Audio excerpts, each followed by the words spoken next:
నుంచి 9వ కీర్తన దైవాత్మను నాతో నడవాలి అనే కీర్తన పాడుకుందాం.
పాదములో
సమస్త సృష్టి సాధనం సామ్యమంగళం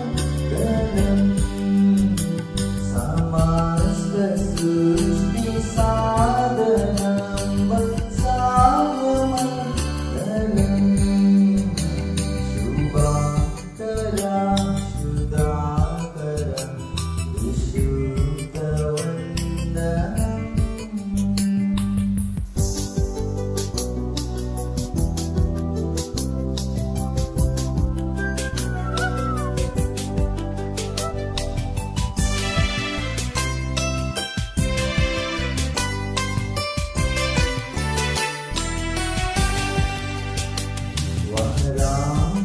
పితా పుత్ర నిర్గమ పరుడ స్తోత్రము వరాత పితా పుత్ర నిర్గమ పరుడ స్తోత్రము వరా ప్రదుండ వాత హృదయ వాస స్తోత్రము వరా వాత హృదయ వాస స్తోత్రము శుభాకర శుధాకర విశుద్ధవందనం.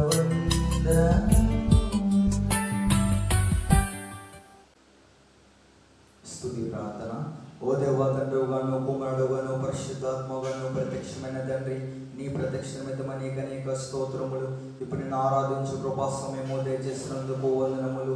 దూతులు పరులకు పరిశుద్ధులు నిన్ను స్తుతించినప్పటికీ మా స్తుతులు కూడా గౌరవించిన అనేక స్తుతులు. నీవు కలిగేస్తున్న సమస్త సృష్టిని బట్టి నీకు ఘనత కలుగుచ్చి ఉన్నది. సృష్టి పాటు మేము నమస్కరించున్నాము. ఆరాధన పడిన నీకు కీర్తనట్లు ఇక్కడ విషయం దీవించమని ప్రభు ద్వారా వేడుకొనుచున్నాము. ఆమేన్.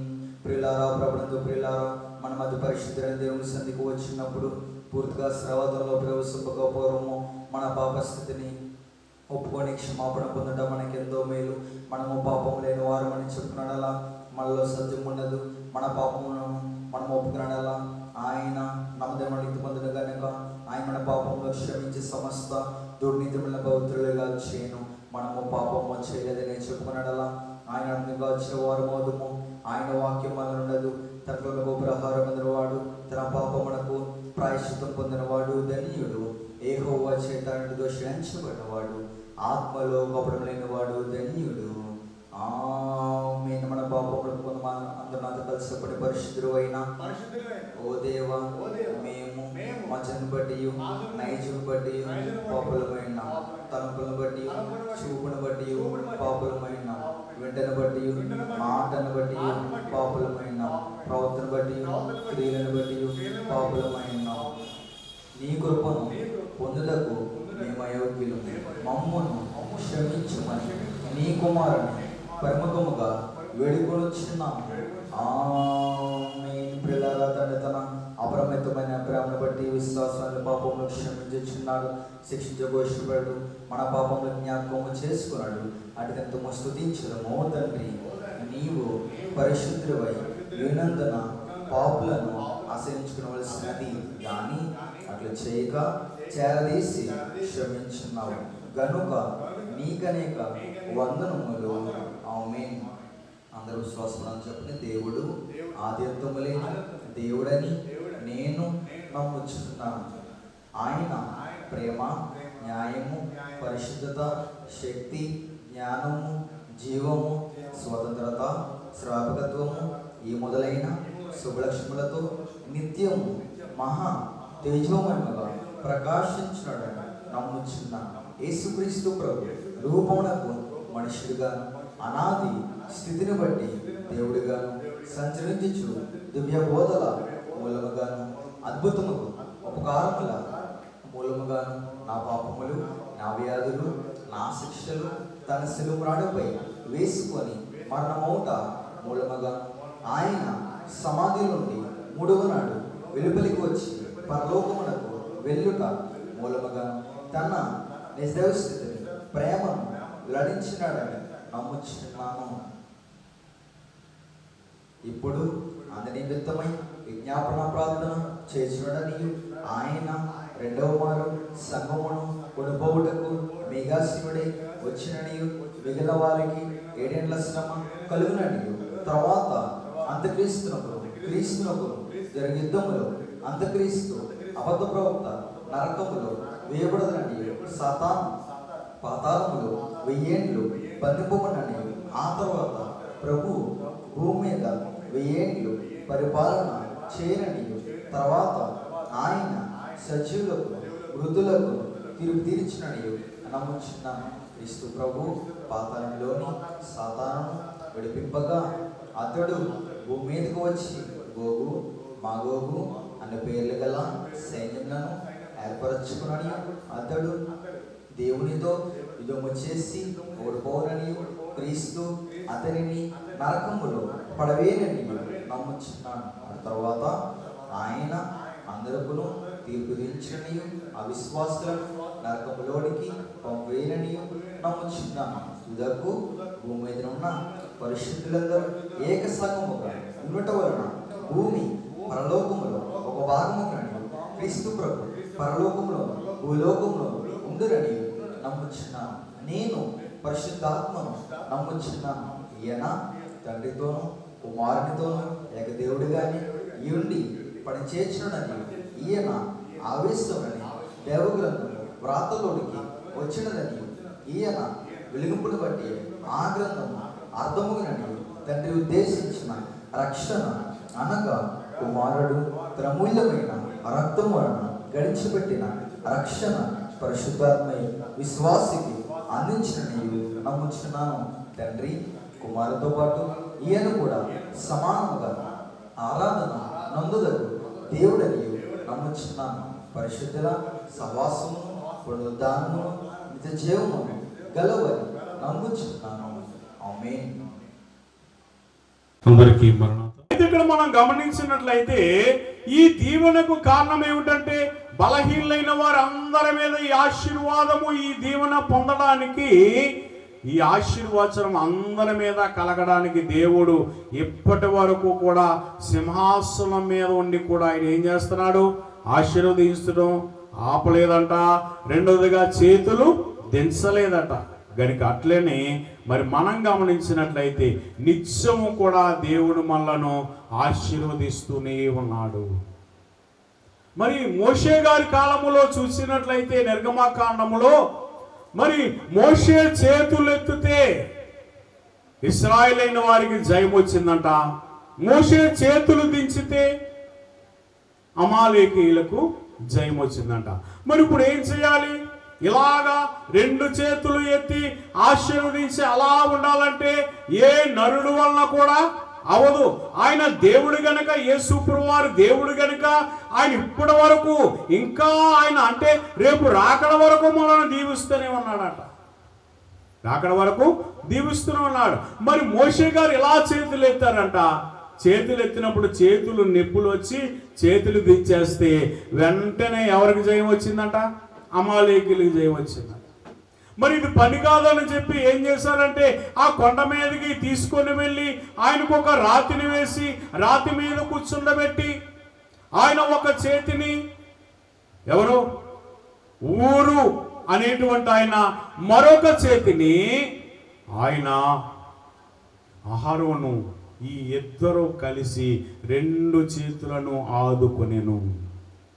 ఎంతవరకు అంటే యుద్ధము జరిగేంత వరకు, ఇశ్రాయేలైన వారికి జయం వచ్చేంత వరకు ఈ చేతులు ఎలాగే ఉన్నాయంట అంటే సూర్యుడు అస్తమించు వరకు ఉన్నాయంట. అంటే ఆ చేతుల కింద ఎవరున్నారు? ఇప్పుడు 2 నిలబడ్డారు.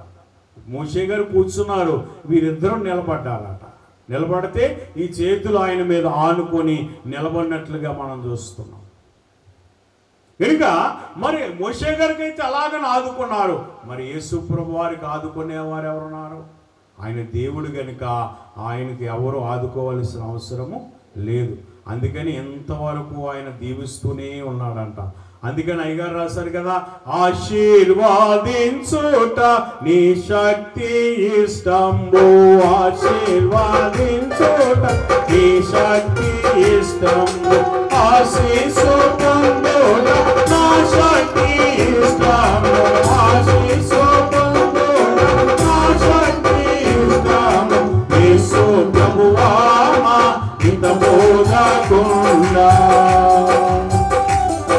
దోషములు క్షమించు దుర్గాజనకుండా దోషములు క్షమించు దుర్గాజనకుండా యేసు ప్రభువా మా హితబోధకుండా దేవుని స్తోత్రం. ఇలాగ ఆశీర్వదిస్తూ ఇప్పుడు యేసు ప్రభువారు ఏం చేస్తున్నారు? 9వ వచనం చదవండి. అపోస్తలుల కార్యములు 1వ అధ్యాయం 9వ వచనం. ఈ మాటలు చెప్పి వారు చూచుచుండగా ఆయన ఆరోహణమాయను. అప్పుడు వారి కన్నులకు కనబడకుండా ఒక మేఘము ఆయనను కొనిపోయెను. అంటే ఆయన పరలోకానికి ఆరోహణం అయిపోయిన తర్వాత మేఘము ఆయనను కొనిపోయిన కనుక ఆయనకు కనిపించలేదట. దేవుని స్తోత్ర. మరి మనము కూడా ఆ మేఘములోనికి వెళ్ళాలి అంటే ఇక్కడ ఏం చేయాలా చెప్పండి? మాట్లాడతలేదు. ఎగరడం ఎగరడం అన్నారు. ఎగరడం అంటే ఏంటి చెప్పండి అమ్మా? ఎగిరితే ఎగురుతారంట. మరి ఎగరడం అంటే ఉపవాసము చేయాలి. ఇవాళ ఉపవాసం ఉన్నానని తెలిసిందంటే 3 గంటల వరకు తినొచ్చు అన్నాము అనుకోండి, 3 గంటలకు కూడా తినే వాళ్ళు ఉంటారు కొంతమంది. అంటే మళ్ళీ ఆకలేసేద్దేమో అన్న భయం, అంతేనా? మళ్ళీ ఆకలేస్తుందేమో అన్న భయం అన్నమాట. ఆ భయం ఉండకూడదు. ఉపవాసం అంటే ఉపవాసమే. అదేందా? కొంతమంది చూడండి, నేను టిఫిన్ చేయండి అమ్మా అన్నా కానీ టిఫిన్ కూడా చేయమండి అని చెప్పి వచ్చిన వారు చాలామంది ఉన్నారు ఇక్కడ. అదేందా? టిఫిన్ కూడా చేయకుండా ఆయన సన్నిధికి అంత భయభక్తులతో వచ్చిన వారికి కార్యం ఎందుకు జరగదు? కార్యము జరుగుతుంది. ఎందుకు? నీ భారము యెహోవా మీద మోపము, ఆయనే నిన్ను ఆదుకొనును. ఆయన మీద మనం మోపినట్లయితే, మనకున్న సమస్తమును ఆయన వైపు చూపించినట్లయితే దేవుడు మనలను ఆశీర్వదించేవాడన్నాడు. దేవుని స్తోత్రం. గనుక ఇప్పుడు శ్రమలలో, చిక్కులలో, వ్యాధులలో ఆదరణ లేకుండా ఎందరైతే బాధపడుతున్నారో వారందరికీ దేవుడు ఆయన యొక్క సన్నిధిలో ఆదరణ కలిగిస్తున్నాడంట, ఆశీర్వదించచ్చు. అలానే దేవుని విశ్వాసులారా, మరి సంఘారోహణము ఎలాగనైతే ఆ యేసు ప్రభువు వారి యొక్క ఆరోహణం ఎలాగనైతే అయిందో అలానే సంఘారోహణం కూడా జరుగుతుంది. అంటే సంఘమంతా కూడా భూలోకములోని పరలోకానికి ఎత్తబడే కాలం ఒకటి ఉన్నది, అదే రాకడ కాలము అన్నారు. కనుక మనము కూడా ఇక్కడ నుండి అక్కడికి ఆరోహణమై వెళ్ళగలిగేటువంటి ధన్యత, సిద్ధపాటు తండ్రి మనందరకు దయచేయునుగాక. ఆమేన్. ఎంతమంది ఆరోహణమయ్యారు? మొదటిది హానోకు గారు శరీరముతో వెళ్ళారు, సంసారిగా ఉండి. రెండవదిగా ఏలియా గారు సన్యాసిగా ఉండి పరలోకానికి ఆరోహణమై వెళ్ళారు. మూడవది యేసు ప్రభువారు ఆయన తన తండ్రి యొద్ద అప్పగించిన పని ఆయన ముగించి ఇప్పుడు మరలా తండ్రి యొద్దకు ఆయన వెళ్ళిపోయారు. దీన్ని అన్నారు ఫేర్వెల్. అంతేనా? ఇక్కడ పని అయిపోయింది, ఇప్పుడు ఎక్కడికి వెళ్ళిపోవాలా? మళ్ళీ ఎక్కడి నుండి వచ్చారో అక్కడికి వెళ్ళిపోవాలి. మరి యేసు ప్రభు అక్కడే వెళ్తారా, మనం కూడా వెళ్ళిపోవాలా? మనది ఇక్కడేనేమో, మనకి ఇక్కడ పొలాలు ఉన్నాయి, స్థలాలు ఉన్నాయి, ఇల్లు ఉన్నాయి, బోళ్ళు ఉన్నాయి ఇక్కడ. మరి ఎన్నో వదిలేసి వెళ్ళిపోతామా? చెప్పండమ్మా. ఆయన పిలిచినప్పుడు ఒకవేళ ఎవరన్నా నేను వెళ్ళను అనేవారు ఉన్నారా? ఎవరు లేరు. ఎందుకు? ఆయన చిటికి వేసి పిలిస్తే వెంటనే మనం వెళ్ళిపోవాలట. ఇక్కడ ఉన్నాయి అన్నీ కూడా అద్దన్నమాట. మన సపలగా మూడు తెచ్చుకుంటుంటే అది మళ్ళీ ఇచ్చేయాలా వద్దా? ఇచ్చేయాలి. ఇది అంతే. అర్థమైందా? కనుక ఇట్లు కొరకే ఈ 4 సంవత్సరాలు బతికేదాని కొరకు ఆరాటపడిపోతుంటామ్మా. అంతేనా? ఎంత ఆరాటమో. పల్లెటూరులో చూస్తే మరి గోకి గోకి గుడుతూ ఉంటారు. ఇక్కడ మేము వెళ్ళినప్పుడు రోడ్లు. ఇది నాది అంటారు, ఎన్నాళ్ళు ఉంటుందో అక్కడ తెలీదు. చెప్పండమ్మా. కనుక దేవుని విశ్వాసులారా, ఇక్కడ వారము మనము కాదు, మనము అక్కడ వారు. కనుక అక్కడకు మనం ఇక్కడ ఉండి అక్కడికి మనం సిద్ధపడాలంట. ఏమా అక్కడికి సిద్ధపడాలంటే ఏం చేయాలా? మనసున్న స్తుతి కార్యము తాపా, మరి మనసున్న స్తుతి కార్యము తాపా, మరి పని ఏమోనది పాత జనాలికి, పని ఏమోనది పాత జనాలికి, పరగారానో నా యేసు త్వరగానే రాబోతాని, త్వరగా వచ్చు ప్రభువాచురుకు, త్వరగా ప్రభువాచురుకు, ధనమేమోనే త్వరపడగలను, ధనమేమోనే త్వరపడగలను, త్వరగారాను నా యేసు త్వరగానే రాబోతాని. బోలో యేసు మహారాజ్ కి. అట్టి ధన్యత తండ్రి మనందరికి దయచేయను గాక. పరిశుద్ధ గ్రంథములు మనం గమనించినట్లయితే ఈ దినము ఆరోహణ పండుగ దినము. ఆరోహణము అనగా క్రింద నుండి పైకి వెళ్ళుట, అవరోహణము అనగా పై నుండి క్రిందకి వచ్చుట. మరి యేసుక్రీస్తు ప్రభువారు మరి ఇది వరకు ఆయన పై నుండి క్రిందకు అనగా క్రీస్తు బాలునిగా భూలోకానికి వచ్చి వేశారు. భూలోకానికి వచ్చినటువంటి ప్రభువు ఆయన ఈ భూలోకములో 33.5 సంవత్సరములు జీవించినట్లుగా 3.5 సంవత్సరములు ఆయన సేవాకాలమును జరిగించినట్లుగా మనం చూస్తున్నాం. ఈ 3.5 సంవత్సరములలో ఆయన చేసినటువంటి సేవను వ్రాయబూనిన వసుధ పట్టదు, వయస్సు చాలదు అని చెప్పి మనము గమనిస్తూ ఉన్నాం. అలానే దేవుని విశ్వాసులారా, మరి యోహాను గారు కూడా ఒక మాట చెబుతూ ఆయన యోహాను సువార్త 21వ అధ్యాయం చివరి వచనములో ఒక మాట అంటూ ఉన్నారు.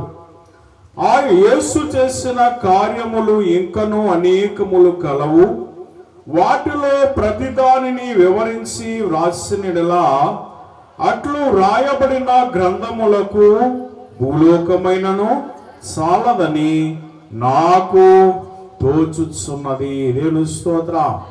ఏ సరిపోదంట? ఆయన చేసినటువంటి ఆశ్చర్య కార్యములన్నిటినీ కూడా వివరించి వ్రాయబూనిన అనేక గ్రంథములు అవుతాయి. కానీ ఏమున్నదట? మనకి ఈ భూమి అంతటా కూడా రాసినా కానీ సరిపోదట. అలాగనే వ్రాయడానికి వయస్సు సరిపోదంట, వసుధ అనగా భూమి చాలదు. కనుక ఇక్కడ మనం గమనించినట్లయితే ఈవేళ ఆరోహణ పండుగ సమయము ఈ దినమునకు సంబంధించినటువంటి స్థితి ఏమిటి అని మనం గమనించినట్లయితే, మరి చాలా మంది అంటుంటారు ఫేర్వెల్ పార్టీలు చేసుకుంటా ఉంటారు. ఫేర్వెల్ పార్టీ ఏంటి? ఇక్కడ ముగించుకొని ఉద్యోగాన్ని మరొక చోటికి ట్రాన్స్ఫర్ అయ్యి వెళ్ళేటప్పుడు ఫేర్వెల్ పార్టీలు చేసుకుంటారా? అలాగనే ఒక క్లాస్ నుండి మరొక క్లాసుకు వెళ్ళేటప్పుడు 10th క్లాస్ అయిపోగానే మళ్ళీ ఇంటర్లోకి వెళ్ళడానికి 10th క్లాస్ వారు అందరూ కూడా ఏం చేస్తారు? ఫేర్వెల్ పార్టీ చేస్తూ ఉంటారు. అలాగనే మరి డిగ్రీ అయిపోయిన తర్వాత ఇలాగన ఒక్కొక్క క్లాస్ నుండి ఒక చోటికి మరొక మెట్టు ఎక్కడానికి చక్కని పార్టీలు వారు చేసుకుంటూ ఉంటారు. అలానే దేవుని విశ్వాసులారా, ఇక్కడ మనం గమనించినట్లయితే మరి ఇక్కడ కూడా యేసుక్రీస్తు ప్రభు వారు మరి ఆయన కొంతకాలము భూలోకములో పనిచేసి ఉన్నారు. భూలోకములో పనిచేసి ఆయన ఇప్పుడు ఎక్కడికి వెళ్తున్నాడంటే తన స్వదేశానికి వెళ్ళిపోతూ ఉన్నాడు. స్వదేశం ఎక్కడుంది అయింది? మీరందరూ అంటారు కదా, మనం అందరూ ఇక్కడ వారం కాదు కానీ అక్కడ వారం అంటారు. ఎక్కడ వారు? ఏమా ఎక్కడ వారు? పరలోక వారసులం మనం, దేవుని వారసులం మనం, భూలోక వారసులం కాదు. అంతేనా? దేవుని వారసులముగా మనము ఈ భూలోకములో ఉన్నాం. అయితే ఇక్కడ మనం గమనించినట్లయితే మరి ఇలాగన ఈ యొక్క భూలోకములో నుండి పరలోకములోనికి వెళ్ళేటప్పుడు మరి అక్కడ ఉన్నటువంటి శిష్యులైన వారందరూ కూడా అలాగన చూస్తూ ఉన్నారట. చూస్తున్నటువంటి సమయములో అక్కడ ఉన్నటువంటి మరి దేవదూతలైన వారు మాట్లాడుతూ, ఇదిగో మీరెందుకు ఆకాశం వైపు తేరి చూస్తూ ఉన్నారు? ఇక్కడ నుండి పరలోకములోనికి వెళ్ళిన యేసే మరలా భూలోకానికైనా వస్తాడు అని చెప్పి అక్కడ రాసించారు. ఏమా మనం పాడుకుంటాం కదా, వస్తానన్న యేసు రాజు రాకమానునా, తెస్తానన్న బహుమానం తేకమానునా. వస్తానన్న యేసు రాకమానునా, తెస్తానన్న బహుమానం తేకమానునా. రాజు వస్తున్నాడు పిల్లారా, రాజ్యం తెస్తున్నాడు. పడపడి వేగమే రండి జనులారా.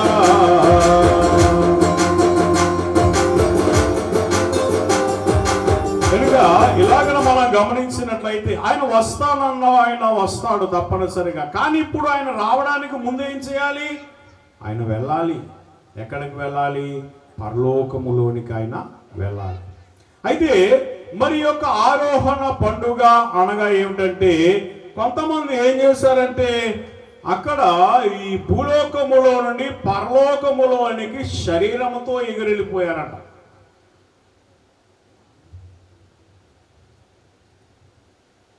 కనుక ఈ యొక్క భూలోకములోని పరలోకానికి వెళ్ళిపోతున్నారు.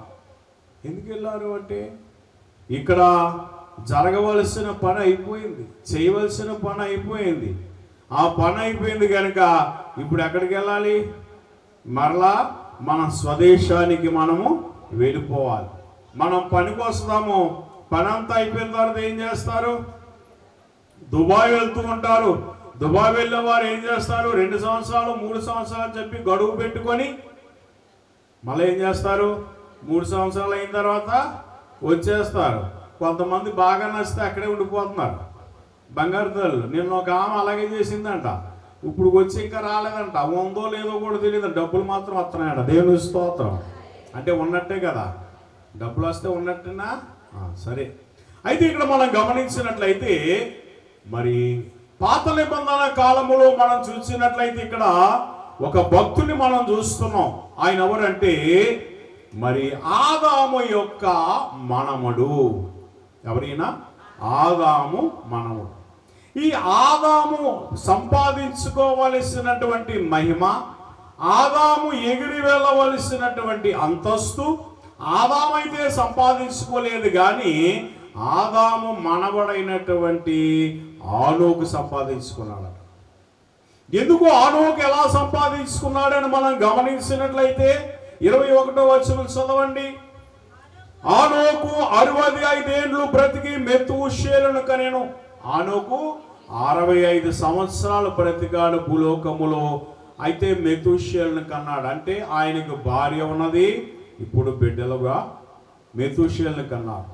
ఈ మెతూషేలును కన్న తరువాత ఆనోకు మెతూషేలును కన్న తరువాత 300 ఏండ్లు ఎవరితో నడిచాడు? దేవునితో నడిచాడు.